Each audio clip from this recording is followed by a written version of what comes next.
नमस्कार, जय हिंद।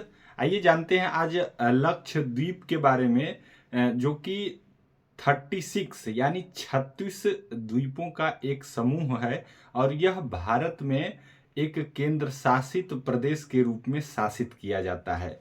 ये भारत, अगर इसका ज्योग्राफिकल स्थिति के बारे में बात करें तो ये भारत के दक्षिण पश्चिम में अरब सागर में स्थित है। ये जो द्वीप समूह है, ये द्वीप समूह में जो द्वीप बना हुआ है मैक्सिमम जो है कोरल रीफ्स हैं। कोरल जो समुद्री जीव है उसी का जो अपशिष्ट पदार्थ है, उसी के डिपोजिट होने से जो बनता है, उसी से ये कोरल रीफ्स बने हैं। अब ये 36 द्वीप समूह में से एक द्वीप समूह जो है वो ऑलरेडी सबमर्ज हो चुका है, तो टोटल वर्तमान में भी 35 ही बचे हैं और 35 में से भी मात्र 10 द्वीप ही ऐसे हैं जो कि हैबिटेबल है, यानी कि वर्तमान में जहाँ पे लोग निवास कर रहे हैं और लोग रह रहे हैं।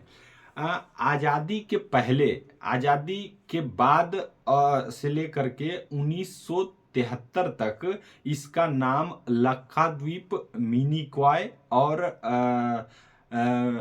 अमीनी द्वीप करके जाना जाता था। बाद में 1 नवंबर 1973 को इसका जो नेम है वो चेंज करके लक्षद्वीप कर दिया गया। वर्तमान में जो यूनियन टेरिटरी का जो स्टेटस है, इसको, ये यूनियन टेरिटरी का स्टेटस कब मिला तो 1 नवंबर 1956 को इसको यूनियन टेरिटरी का स्टेटस मिला। अब 1 नवंबर 1956 ही क्यों, तो इसको जानने के लिए हमको थोड़ा सा भारत में स्टेट किस तरह से राज्यों का निर्माण हुआ उसके बारे में जानना जरूरी होगा। इसके लिए हम चलेंगे कि जब भारत 1947 में आज़ाद हुआ तो उससे पहले भारत में बहुत सारे प्रिंसले स्टेट्स थे और ब्रिटिश प्रोविंसेस थे। इसके अलावे इंडिपेंडेंट कमिश्नरेट्स थे, जैसे कि चंडीगढ़। तो जब इतने 500 से भी ज़्यादा जहाँ प्रिंसले स्टेट्स हों, जहाँ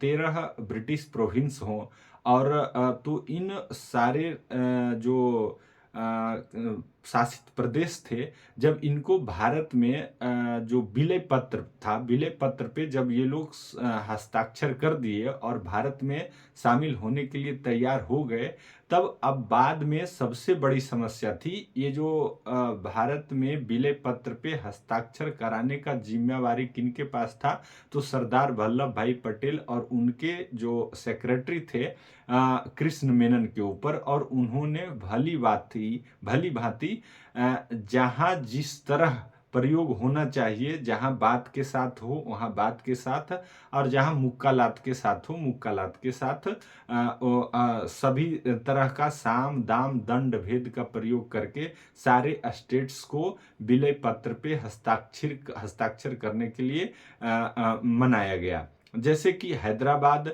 जूनागढ़ और जम्मू कश्मीर, ये 3 स्टेट्स थे जहाँ की अच्छा खासा समस्या आया। हैदराबाद चाह नहीं रहा था, तो वहाँ पर सैन्य कार्रवाई के जरिए हैदराबाद को भारत में शामिल किया गया। उसी तरह से जूनागढ़, जो कि एक गुजरात का पार्ट, अभी वहाँ पे जनमत संग्रह कराया गया और उस तरह से भारत में मिलाया गया। जम्मू कश्मीर का इतिहास आप लोग को पता है। और बाकी जो प्रिंसली स्टेट्स थे उनको हर तरह का प्रलोभन दे करके कि आप पहले आ जाइए, विलय पत्र पे हस्ताक्षर कर लीजिए, उसके बाद आपको स्पेशल ट्रीटमेंट दिया जाएगा, ये सब चीज बोल करके जिसको संविधान में प्रिवी पर्स नामक एक जो है व्यवस्था किया गया आर्टिकल अनुच्छेद 18 में। तो इस तरह से जब ये लोग सहमत हो गए और विलय पत्र पे हस्ताक्षर कर दिए, तो अब समस्या था कि जब भारत आजाद हो गया तो इसको एडमिनिस्ट्रेटिव रीजन के लिए किस तरह से एडमिनिस्ट्रेशन के लिए इनको विभाजित किया जाए अलग अलग एडमिनिस्ट्रेटिव यूनिट्स में। तो इसके लिए 1948 में एस के धर के अध्यक्षता में एक कमिटी बनाया गया, जिस कमिटी का नाम रखा गया लिंग्विस्टिक प्रोविंशियल कमिटी। अब एक कमिटी इस पे विचार की कि क्या भारत में भाषा के आधार पे राज्यों का गठन किया जा सकता है, और अगर हाँ तो कितने राज्य होंगे, और अगर नहीं तो और क्या आधार हो सकता है भारत में राज्यों के गठन के लिए।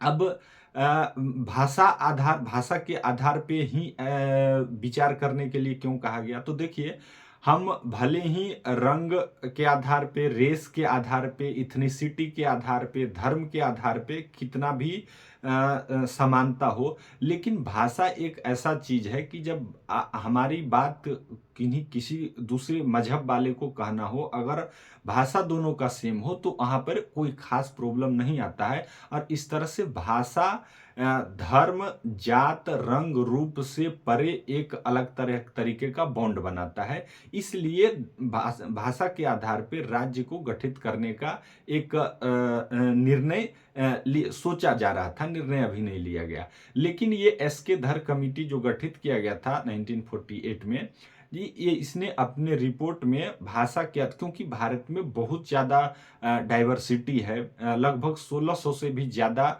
भाषाएं नहीं कह सकते हैं, लेकिन मुख्यतः भाषा जो डायलेक्ट होता है वो है। इसके अलावे जो क्लासिकल लैंग्वेज भी भारत में बहुत सारे हैं। तो उसके बेसिस पे इनको लगा कि भाषा के आधार पे अगर राज्य बनाया जाएगा तो इस तरह से बहुत सारे राज्य बन जाएंगे छोटे छोटे, जो कि एडमिनिस्ट्रेटिव रूप से फिजिएबल नहीं है। तो इसने नकार दिया। अब नकार देने के बाद और आंदोलन क्या हो गया कि शुरू हो गया और ज्यादा तेज हो गया। तो उस अवलोक में 1948 में ही एक और कमिटी बनाया गया जिसको JVP कमिटी कहा गया, जिसमें जवाहरलाल नेहरू, वल्लभ भाई पटेल और पट्टाभी सीतारामैया को इस कमिटी का मेंबर बनाया गया। अब ये कमिटी भी इसी बात पे ब्रूड करना था कि क्या भारत में एडमिनिस्ट्रेशन के लिए भाषा के आधार पे राज्यों का पुनर्गठन किया जाए या नहीं किया जाए।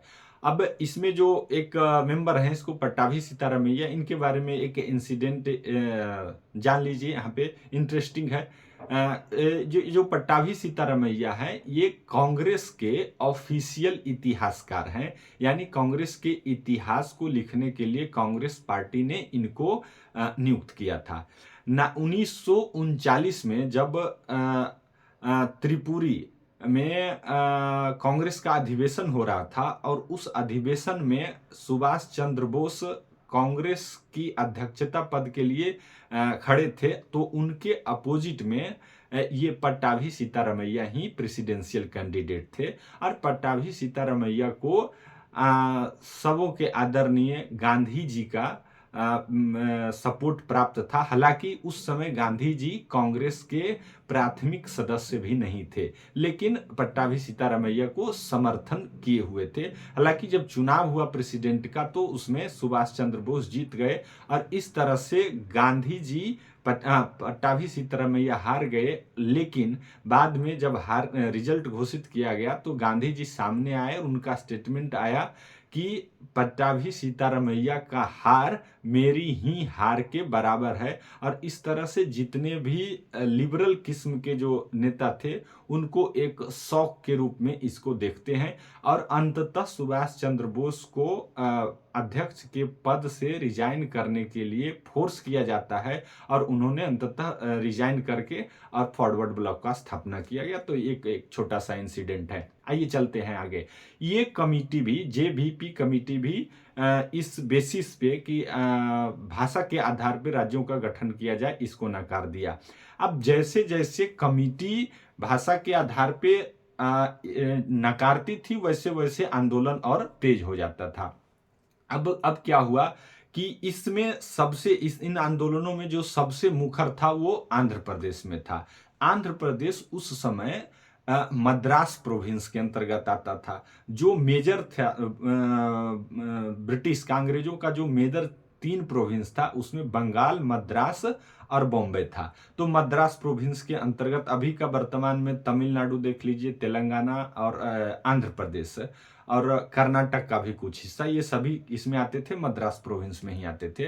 तो इन लोगों का कहना था कि जो तेलुगु भाषा बोलने वाले हैं उनके लिए एक अलग स्टेट का मांग कर रहे थे और ये सबसे ज्यादा मुखर था। और इनके नेता थे पोट्टी श्रीरामुलु। अब ये जो है भूख हड़ताल कर दिए और 56 दिनों के भूख हड़ताल के बाद 15 दिसंबर 1952 को इनका मृत्यु हो जाता है। याद रखिए कि भूख हड़ताल से इससे पहले एक क्रांतिकारी जतिन दास थे, जो कि लाहौर जेल में बंद थे, और उसी जेल में उसी समय भगत सिंह, राजगुरु, सुखदेव भी, जो दिल्ली लेजिस्लेटिव असेंबली में बम फेंका गया था उस केस के जुर्म में कैद थे। उस जेल का हालत खराब था और खाना वाना रहने का व्यवस्था नहीं था। उसके अगेंस्ट जतिन दास भूख हड़ताल किए थे और 64 दिन भूख हड़ताल के बाद उनका मृत्यु हो गया था। और उसके बाद एकमात्र भूख हड़ताल से मृत्यु होने वाले कौन थे? पोटी श्री रामलू। ये 56 दिन का भूख हड़ताल के बाद 15 दिसंबर 1952 को इसका मृत्यु हो गया। अब मृत्यु ये जो है एक ट्रिगर पॉइंट साबित हुआ भारत के इतिहास में राज्यों के पुनर्गठन को लेकर के। अब इसका इंटेंसिटी इतना ज्यादा था कि ठीक 4 दिन बाद, अब 1952 आ गया है, आपको पता है 51 में ऑलरेडी चुनाव हो चुका था, 1955 में भारत एक गणतंत्र बन चुका था, और 51 में आम चुनाव हुआ था और जवाहरलाल नेहरू प्रधानमंत्री थे। तो ठीक 4 दिन बाद 19 दिसंबर 1952 को नेहरू जी के द्वारा घोषित किया गया कि जो है तेलुगु बोलने वाले लोगों के लिए एक अलग राज्य के रूप में आंध्र प्रदेश का गठन किया जाएगा, और 1 अक्टूबर 1953 को भारत में भाषा के आधार पे गठित होने वाला पहले राज्य के रूप में आंध्र प्रदेश को मान्यता दे दिया गया। अब ये शुरुआत हो गई, तो और आगे जो राज्य हैं उनको किस तरह से गठित किया जाएगा, इसके लिए एक फजल अली कमीशन का गठन किया गया। इनके 3 मेंबर थे, के.एम. पनिक्कर और एक कुजूर करके, उसका पूरा नाम नहीं याद है। तो ये जो कमिटी गठित की गई, इसके बाद इस कमिटी ने अनुशंसा सरकार के सामने पेश किया 1955 में।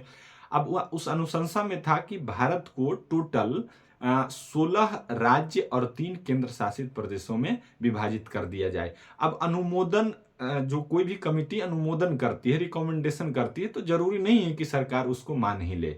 सरकार इस कमिटी के बेसिस पे अपना जो स्टेट रीऑर्गेनाइजेशन एक्ट 1956 बोल के पारित की, और 1956 एक्ट स्टेट रीऑर्गेनाइजेशन एक्ट जो पारित किया गया, उसके तहत 14 राज्य और 6 केंद्र शासित प्रदेश का व्यवस्था किया गया।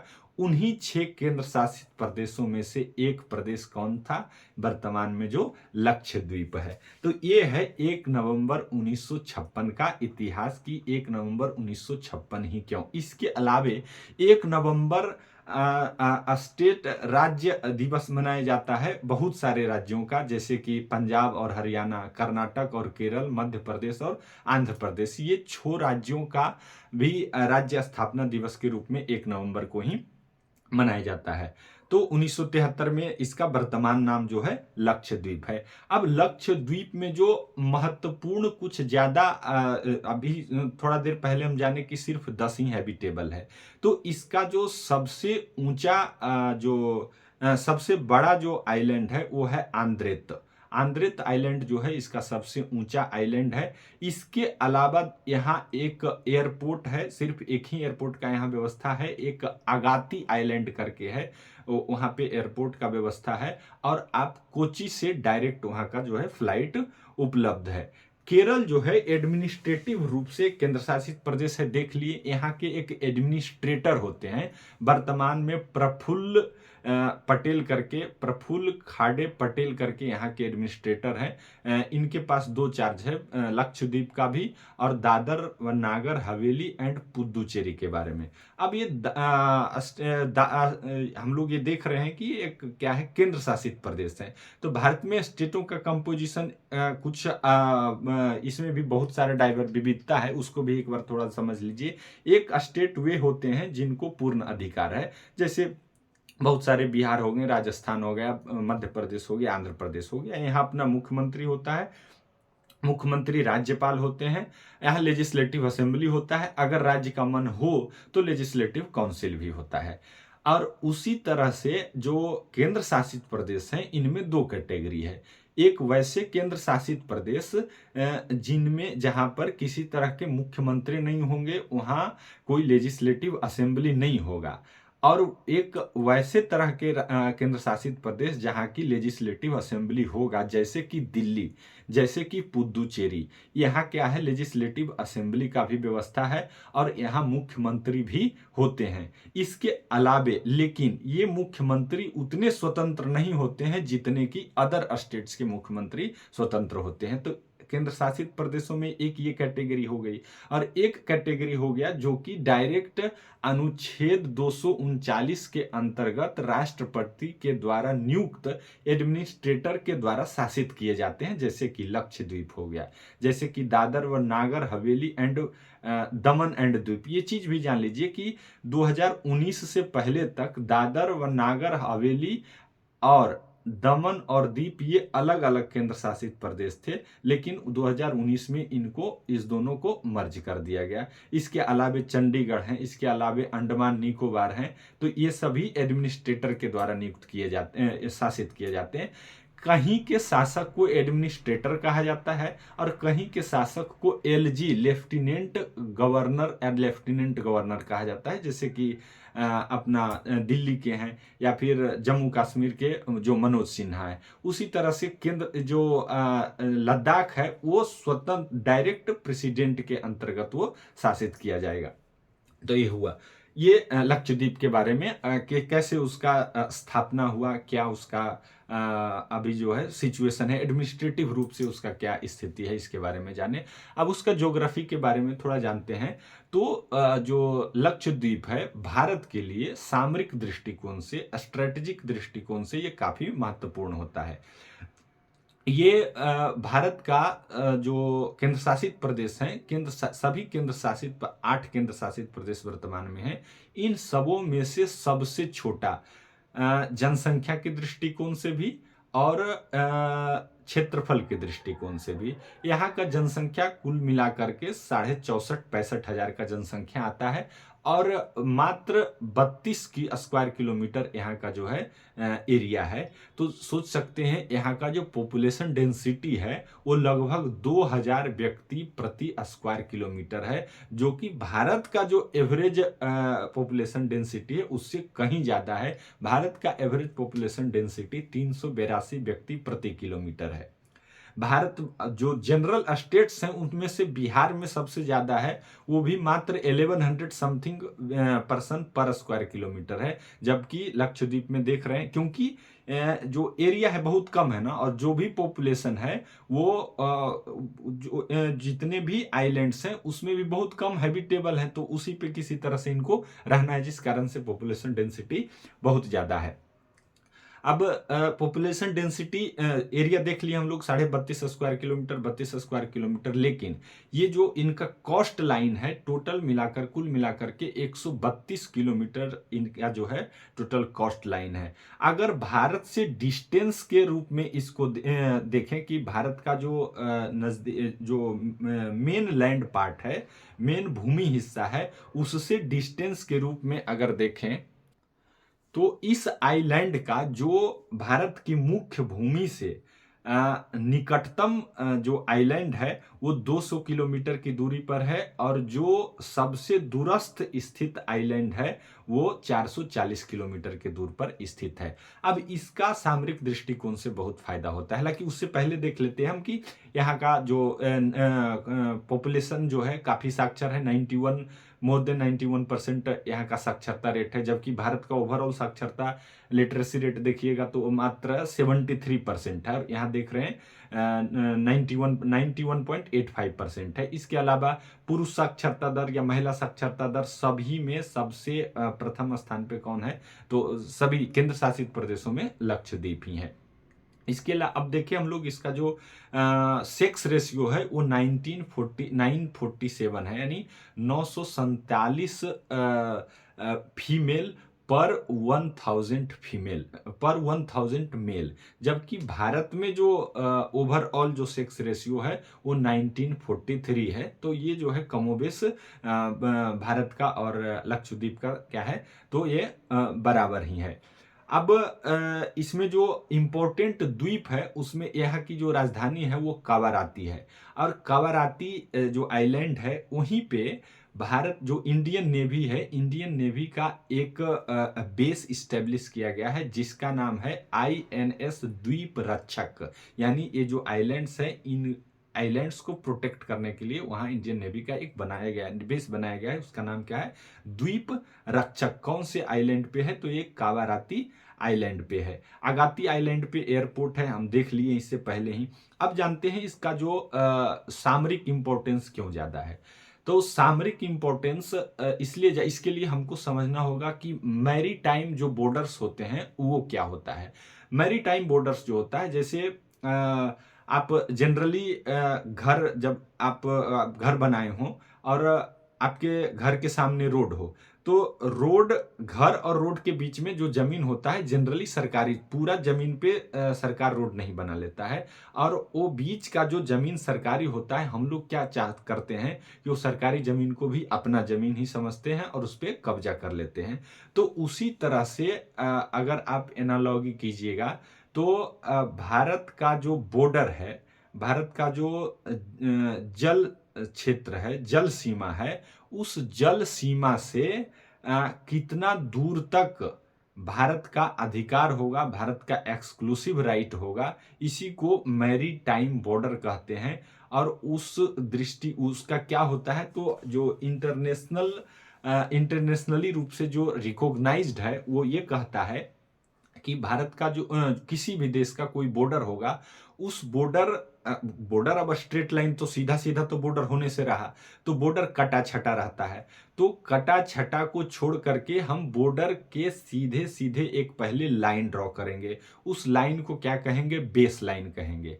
और बेस लाइन जो होगा, उस बेस लाइन के अंदर जो पानी होगा उसको इंटरनल वाटर के रूप में हम लोग नामित किया गया है कि उसको इंटरनल वाटर कहा जाएगा। और उस बेस लाइन से 12 नॉटिकल मील की उस बेस लाइन से 12 नॉटिकल माइल्स जो डिस्टेंस होगा, वहां तक के जो एरिया है उसको टेरिटोरियल वाटर के रूप में जानेंगे। क्या कहेंगे? टेरिटोरियल वाटर के रूप में।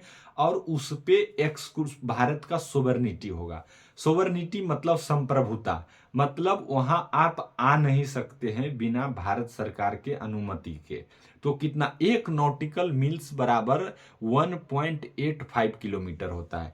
अब 12 नॉटिकल मील्स है, मतलब 22, लगभग 22 किलोमीटर होगा। तो सोचिए कि भारत का जो बाउंड्री है, यानी मेन जो मुख्य भूमि है, उससे 22 किलोमीटर दूर तक समुन्दर में भारत का सोवरेनिटी है, वहां पर कोई एंट्री नहीं कर सकता है। इसके बाद एक और डिवीजन है कि बेस लाइन से 24 नॉटिकल मील्स तक जो क्षेत्र बनता है उसको कॉन्टेजियस जोन कहते हैं, उसको संलग्न क्षेत्र कहते हैं। अब इसका क्या मतलब है? तो 12 नॉटिकल मील तक तो हो गया ये टेरिटोरियल वाटर। और उस 12 माइल्स के बाद फर्दर 12 नॉटिकल मील्स तक जो है वो कॉन्टेजियस जोन बोलते हैं, उसको संलग्न क्षेत्र बोलते हैं। और फिर बेस लाइन से 200 किलोमीटर तक, यानी 200 किलोमीटर नहीं, 200 नॉटिकल माइल्स तक, यानी 24 नॉटिकल माइल के बाद 200 में 24 नॉटिकल माइल्स घटा दीजिए तो जो एरिया बचा उसको एक्सक्लूसिव इकोनॉमिक जोन कहते हैं। यानी उन सारे क्षेत्रों में भारत किसी भी तरह का एक्सप्लोरेशन कर सकता है। इंडियन नेवी की ड्यूटी वहीं होती है, इंडियन नेवी उसी को सिक्योर करने का काम करती है। और जो कोस्टल एरिया है उसको सिक्योर करने का काम कौन करता है? कोस्ट गार्ड, जिसका की स्थापना 1978 में हुआ था। तो इस तरह से अब देखिए भारत का आप केरल का कोस्ट देखिए, और वहां से 440 किलोमीटर दूर है जो लक्षद्वीप का सबसे दूरस्थ स्थित आइलैंड है। तो अब जो 440 किलोमीटर दूर स्थित है वो भारत के लिए बेस लाइन हो जाएगा। और वहां से फिर से 2 नॉटिकल मील दूर हो जाएगा क्या? भारत का एक्सक्लूसिव इकोनॉमिक जोन। तो इस तरह से आइलैंड्स जो होते हैं वो किसी भी देश के लिए सामरिक दृष्टिकोण से काफी इंपॉर्टेंट होते हैं। उसके अलावा वहां पेट्रोल मिल सकता है, वहां जितना ज्यादा आपका एरिया है वो उतना आपके यहाँ के लोग मछुआरे जाके मछली पकड़ सकते हैं। आप अलग अलग तरह के जो पर्यटन है उसको आप बढ़ावा दे सकते हैं। तो इस तरह का जो है काफ़ी उससे उससे क्या होता है, फ़ायदा मिलता है। इसी के कारण हमेशा देखते हैं विवाद में बना रहता है साउथ चाइना सी। चाइना क्या कहता है कि पूरा साउथ चाइना सी मेरा ही है। उसका बेस जो बोलता है उसका बेस वही होता है कि साउथ चाइना सी में कहीं एक आइलैंड है। अब उसको बोलता है कि ये आइलैंड मेरा है। अब फिर उस आइलैंड को बेस मान करके और उस आइलैंड को बेस मान करके फिर वहां से 200 नॉटिकल माइल्स ऐड करके वो कहेगा कि ये मेरा एक्सक्लूसिव इकोनॉमिक जोन है। तो इस कारण से वहां विवाद पैदा होता है। अब इसमें एक और चीज बात आती है कि अगर कोई दो कंट्री है और उसका एक्सक्लूसिव इकोनॉमिक जोन टकरा रहा है, जैसे भारत के केस में देखिएगा तो भारत और श्रीलंका का दोनों का बाउंड्री ज्यादा दूर नहीं है। तो ये सिचुएशन पैदा हो सकता है। तो उस कारण उस समय क्या होता है उस स्थिति में कि दोनों देश आपस में एक सहमति बना लेते हैं कि हम दोनों का जो अगर डिस्टेंस है इतना, तो अपनी संप्रभुता के हिसाब से हम अपने मैरीटाइम बॉर्डर को डिफाइन कर लेते हैं। हालांकि इसमें कई बार बहुत सारा डिस्प्यूट होता है, जिस कारण से आप लोग कई बार न्यूज में सुनते होंगे कि भारतीय मछुआरे जब तमिलनाडु के लोग मछली पकड़ने जाते हैं तो श्रीलंका की जो आर्मी है, श्रीलंका की जो नेवी है, उनको गिरफ्तार कर लेती है। अब ये जो लक्षद्वीप के आइलैंड्स हैं, ये उत्तर से दक्षिण और पूरब से पश्चिम एक जगह नहीं है, ये अच्छा डिस्टेंस में क्या है, ये फैले हुए हैं। तो सबसे नीचे यानी सबसे दक्षिण की तरफ जो आइलैंड है उसका नाम है मिनी क्वाय द्वीप, मिनी क्वाय आइलैंड। अब ये मिनी क्वाय आइलैंड जो है ये जो अपना मालद्वीप है, मालद्वीप से 8 डिग्री चैनल से क्या होता है कि सेपरेट होता है। अब 8 डिग्री चैनल क्या है, इसमें 8 डिग्री चैनल में दो है, पहले दो चीज समझना है। पहले तो 8 डिग्री क्या होता है, दूसरा चैनल क्या होता है।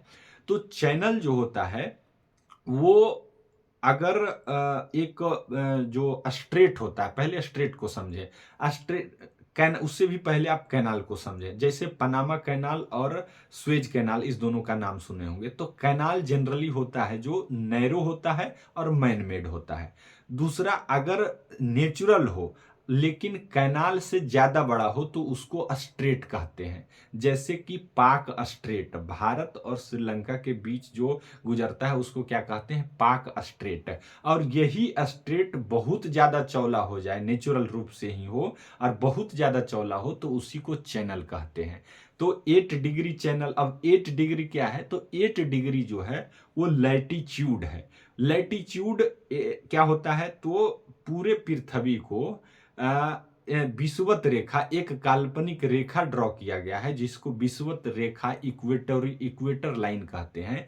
और उस इक्वेटर लाइन से एक सर्टेन डिस्टेंस पे एक एक डिग्री बढ़ाते हुए पोल के तरफ, ध्रुव के तरफ जब बढ़ते हैं तो एक एक कॉन्सेंट्रिक सर्किल खींचा गया है। अब उसी सर्किल को 1 डिग्री, 1 डिग्री, 2 डिग्री और 3 डिग्री के रूप में हम लोग देखते हैं। यहां से 90 डिग्री तक पोल यानी ध्रुव पर पहुंचते हैं तो वो हो जाता है क्या, 90 डिग्री हो जाता है। तो उसी में वो 8 डिग्री आता है। तो 8 डिग्री जो है, 8 डिग्री चैनल, वो मिनी क्वाय द्वीप और मालदीव को अलग करती है। उसके बाद 9 डिग्री चैनल आता है। तो 9 डिग्री चैनल जो है वो मिनी क्वाय द्वीप और लक्षद्वीप आइलैंड का जो क्लस्टर है उनको अलग करता है। क्योंकि मिनी क्वाय द्वीप सेपरेटली है, थोड़ा सा एलोन है, डिस्टेंस है। तो मिनी क्वाय द्वीप और अन्य लक्षद्वीप का जो आइलैंड्स हैं उनको अलग करता है। और फिर 10 डिग्री चैनल है। तो 10 डिग्री चैनल जो है आपका आ जाता है इधर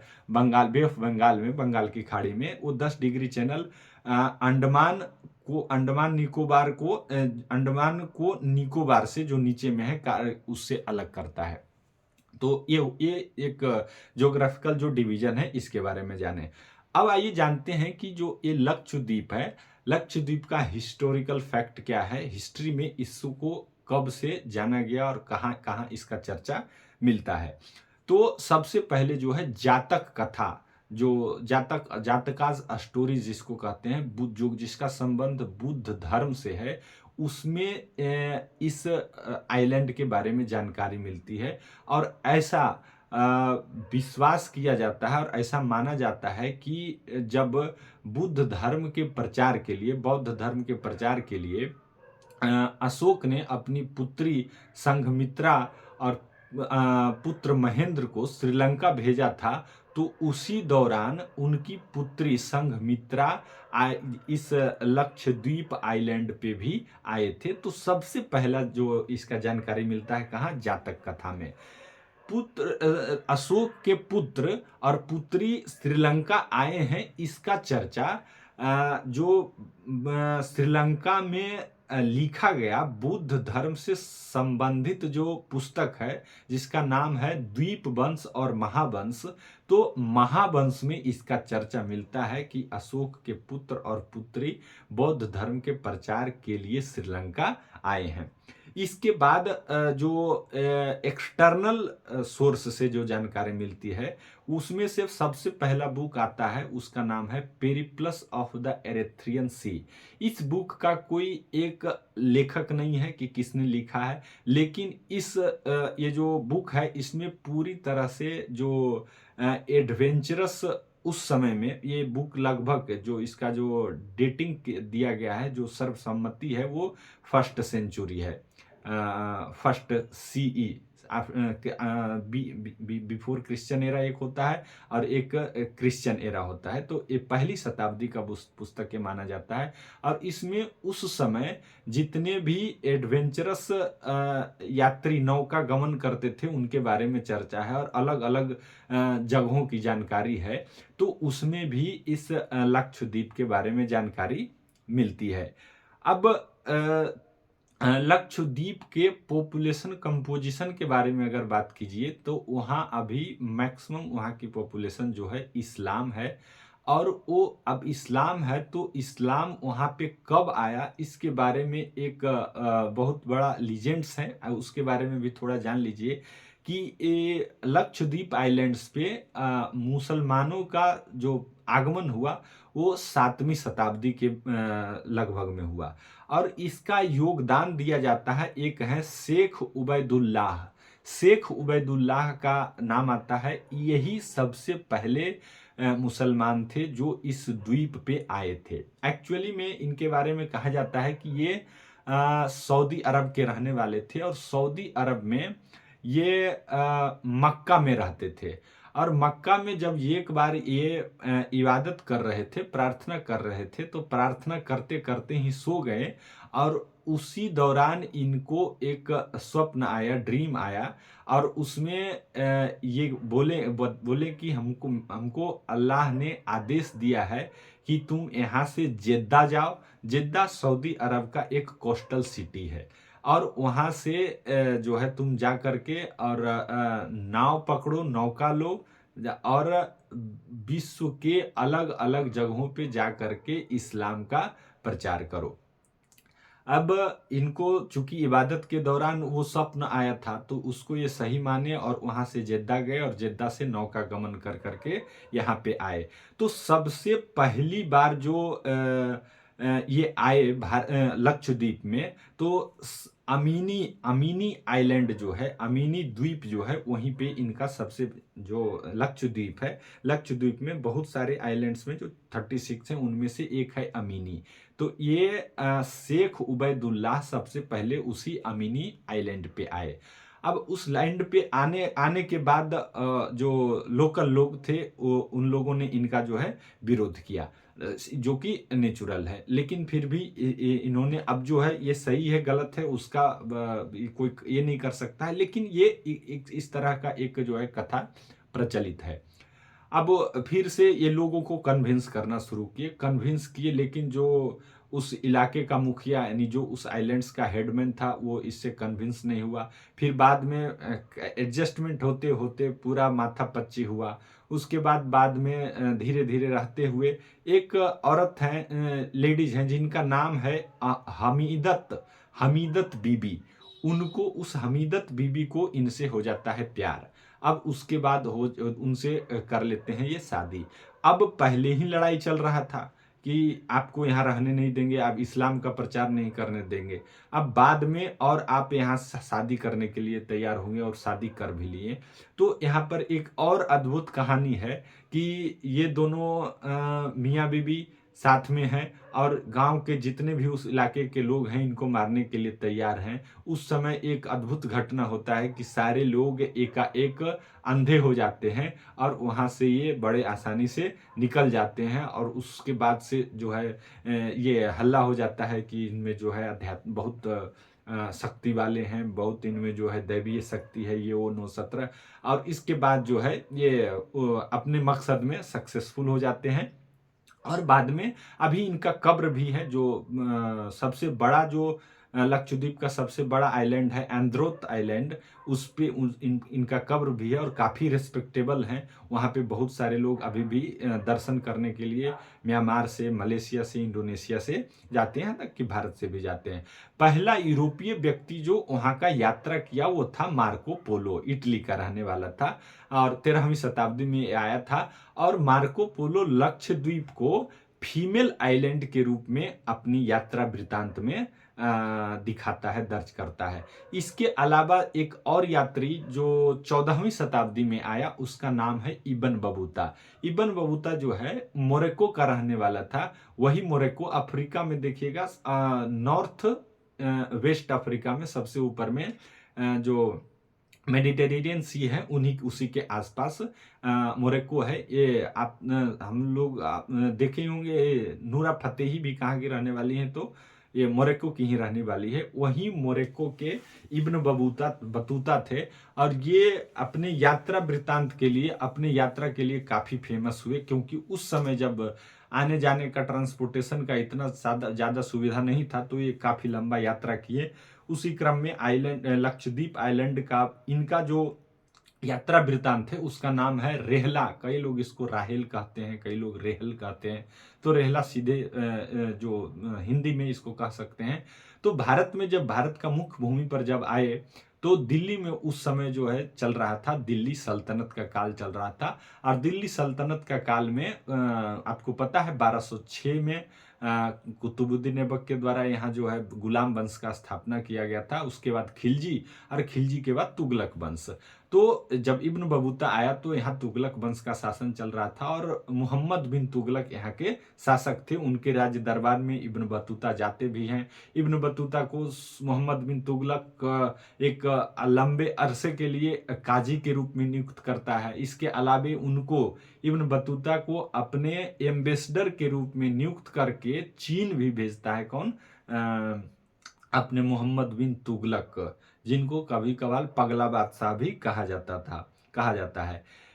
अब इब्न बतूता के इनके जो यात्रा वृत्तांत है उसमें जानकारी मिलती है। इसके बाद अब शिफ्ट आ जाए, मॉडर्न टाइम में आ जाए, आधुनिक समय में आ जाए, तो इस का जो है सबसे पहले जब पुर्तगाल, वास्को डिगामा आ गया, उसके बाद सबसे पहले पुर्तगाली आए। तो पुर्तगाली आएंगे तो किस तरह से आएंगे? अपना यूरोप से निकलेंगे, उत्तरी अटलांटिक, दक्षिणी अटलांटिक, उसके बाद केप ऑफ गुड होप यानी साउथ अफ्रीका से होते हुए इंडियन ओशन से होते हुए अरेबियन सी आएंगे। और उसके बाद सबसे पहले तो लक्षद्वीप मिलेगा, मालदीव मिलेगा, यही सब मिलेगा। तो ये लक्षद्वीप पे आए और लक्षद्वीप पे फर्स्ट टाइम तो उनका थोड़ा कड़ा प्रतिक्रिया, कड़ा विरोध हुआ, लेकिन बाद में एनी हाउ जो है जीतने में, लक्षद्वीप को जीतने में सक्सेसफुल रहे। और कुल मिलाकर के 1545 तक जो है यहाँ पे पुर्तगालियों का शासन रहा। उसके बाद पुर्तगालियों को भगाने के लिए वहाँ के लोकल लोगों ने भारत की जो मुख्य भूमि थी, मुख्य भूमि में उस समय एक किंगडम का नाम आता है जिसका नाम है अराक्कल किंगडम या फिर कन्नौर किंगडम भी इसको कहते हैं, जो कि केरल में स्थित था। उनका सहारा लेते हैं वहाँ के जो लोकल लोग हैं लक्षद्वीप के, और इस तरह से पुर्तगालियों को वो भगा देते हैं। अब जो है एक लंबे 1787 ईस्वी तक ये जो है ये अराक्कल किंगडम का ही वहां शासन चलता है, अप्रत्यक्ष रूप से। बाकी शासन तो लोकल लोग ही कर रहे थे। अब 1787 ईस्वी में क्या होता है कि टीपू सुल्तान का नाम तो आप सुने ही होंगे। टीपू सुल्तान के पिताजी हैदर अली जो थे, वोडियार राजवंश, जो मैसूर का वोडियार राजवंश है, उसके वोडियार राजवंश के सेना में एक सैनिक थे। और बाद में जब वोडियार राजवंश कमजोर हुआ तो तख्ता पलट करके टीपू सुल्तान वोडियार राजवंश के सत्ता को हथिया लिए, लूट लिए। अब उसके बाद मैसूर का संस्थापक हो गए कौन? टीपू सुल्तान। और इनके जो आगे शासक बने, जब इनका मृत्यु हो गया तो बने टीपू सुल्तान। टोटल अंग्रेजों और हैदर अली और टीपू सुल्तान ये एक तरफ और अंग्रेज एक तरफ, टोटल 3 युद्ध होता है अंग्रेजों के बीच। और अंततः 1799 ईस्वी में जो टीपू सुल्तान का मृत्यु हो जाता है और पूरी तरह से मैसूर भी और इस तरह से लक्षद्वीप भी अंग्रेजों के शासन में चला आता है। अब ब्रिटिश के शासन काल में चलाया तो पूरी तरह से, यानी उस समय से 1947 तक ब्रिटिश, उसके बाद भारत के में क्या हुआ, भारत में किस तरह से प्रोग्रेस हुआ, वो तो हम लोग पहले देख ही लिए। अब आते हैं अभी जो वर्तमान में विवाद है उसके ऊपर। तो अभी वर्तमान में विवाद क्या है कि हमारे प्रधानमंत्री जी वहां गए, लक्षद्वीप गए, वहां के टूरिज्म को, यहाँ के लोगों को बोले कि आइए आप यहाँ देखने लायक यहाँ भी कुछ है, यहाँ आप आकर के देख सकते हैं। इसके रिस्पॉन्स में, जिसका कि कोई जरूरत नहीं था रिस्पॉन्स देने का, वहाँ मालदीव्स के कुछ जो डिप्यूटी मिनिस्टर्स होते हैं, डिप्यूटी मिनिस्टर्स मत माने जैसे भारत में कैबिनेट मंत्री होते हैं, स्टेट मिनिस्टर होते हैं, एक स्टेट मिनिस्टर स्वतंत्र प्रभार होते हैं, तो स्टेट मिनिस्टर रैंक के ही कोई वहां के जो डिप्यूटी मिनिस्टर थे वो आए बाएं अक्कड़ बक्कड़ कुछ कुछ बोल दिए। अब बोल दिए तो भाई ऐसा नहीं है ना कि अब पहले का टाइम तो है नहीं कि आप कुछ भी बोल दे और हम सुनने वाले रहे, तो यहाँ के लोगों का विरोध हुआ। और वो जो मालदीव, जो कि पूरी तरह से मालदीव की अर्थव्यवस्था का सोचिए लगभग 30% सिर्फ टूरिज्म पे डिपेंड है, और उस टूरिज्म का एक बहुत बड़ा चंक, मालदीवियन टूरिज्म का एक बहुत बड़ा चंक इंडियन जो डिपार्चर है, यानी भारत के लोग जो जाते हैं उस पे निर्भर है। अब आप इसको इसको ही कहते हैं कि अपने पैर पे कुल्हाड़ी मारना, या फिर कुल्हाड़ी रखा हुआ है उसी पे जाकर के अपना पैर मार देना। तो अब भारत में क्या चल रहा है कि अब जो है यहाँ भी आइलैंड है उसकी को डेवलप किया जाए, उसी को बनाया जाए, ताकि लोग मालदीव के जगह अपना जो है लक्षद्वीप ही क्यों नहीं जाए, लक्षद्वीप को ही लक्ष्य बना करके यहाँ के लोग जाए। तो उसके लिए है कि वहाँ आपको व्यवस्था करना पड़ेगा, तभी तो लोग जाएंगे।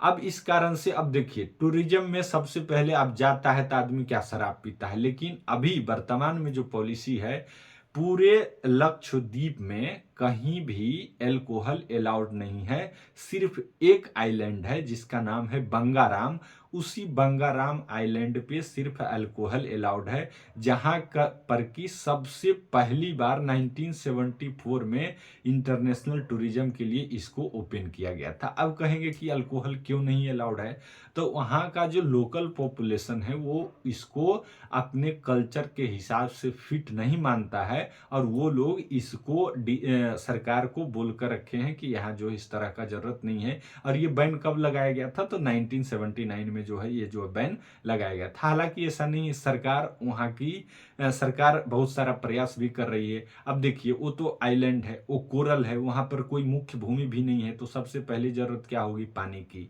अब पानी के लिए डिसैलाइनेशन जो है प्रोजेक्ट स्थापित करना पड़ेगा उसके हिसाब से। हालांकि इसके लिए इजराइल मदद करने के लिए भी तैयार है कि हम जो है समुद्र के पानी को डिस्टिल करके पीने लायक बनाया जा सके, इस तरह का इक्विपमेंट वहां स्थापित करेंगे। इसके अलावे सरकार जो है, भारत सरकार एक बहुत बढ़िया प्रोजेक्ट वहां के जो द्वीप हैं, आइलैंड्स हैं, उसको हाई स्पीड इंटरनेट से कैसे जोड़ा जाए, इसके लिए लगभग 10 बिलियन रुपीस का एक अच्छा खासा इन्वेस्टमेंट भी सरकार कर रही है।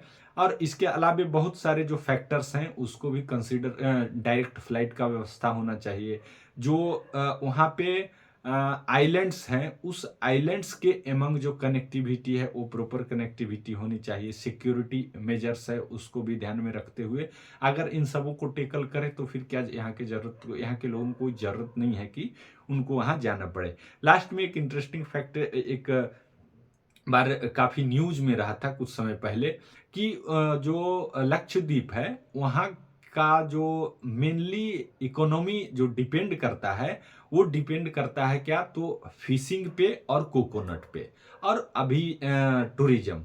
तो टूरिज्म तो उतनी नहीं है जितना मालदीव में है, लेकिन फिशिंग और कोकोनट। तो फिशिंग में जो सबसे ज्यादा एक फेमस मछली है वो उसका नाम है टूना मछली। टूना मछली फिशिंग में काफी फेमस है और उसको वहां से प्रोसेस करके और एक्सपोर्ट क्वालिटी फिश है पूरे जो ईस्टर्न एशियन कंट्रीज हैं जैसे मालदीव हो ये इंडोनेशिया मलेशिया ये सभी कंट्रीज में उनको एक्सपोर्ट किया जाता है। तो कुछ समय पहले और दूसरा नारियल।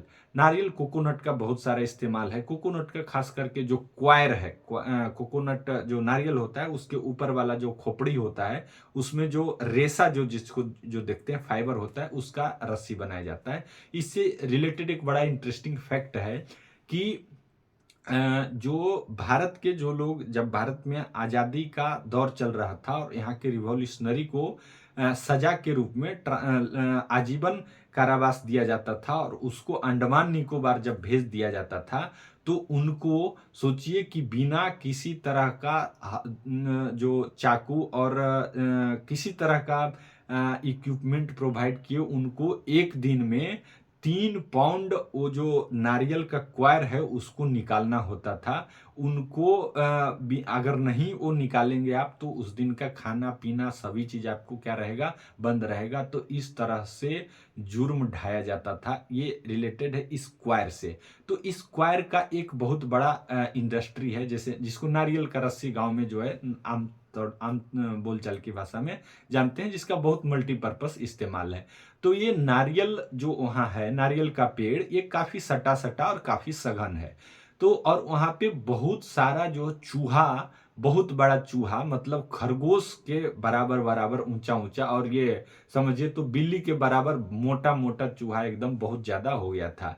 अब ये चूहा नीचे भी जमीन पे आता भी नहीं था क्योंकि जब बराबर जो नारियल का पेड़ है वो सटा सटा आपस में है तो चूहा ऊपर ही ऊपर रह करके जितना नारियल का फल होता था सबको बर्बाद कर देता था। इसके लिए सरकार एक एक स्पेशल किस्म का उल्लू जिसको बार्न ऑल कहते हैं उसको यहाँ से लक्षद्वीप ले जाया गया कि वो उल्लू का खासियत यही है कि वो चूहा को पकड़ चूहा ही खाता है उसको वहां ले जा करके और इस तरह से वहां जो चूहा का मिनेस था चूहा का जो भय बना हो गया था। अब उसको ये उल्लू वहां जा करके और वो चूहा का जो समस्या था उसको काफी हद तक कंट्रोल करने में सफल रहा। तो आज के लिए इतना ही है। अगर वीडियो अच्छा लगा हो तो बहुत शेयर कीजिए लाइक कीजिए। Thank you very much.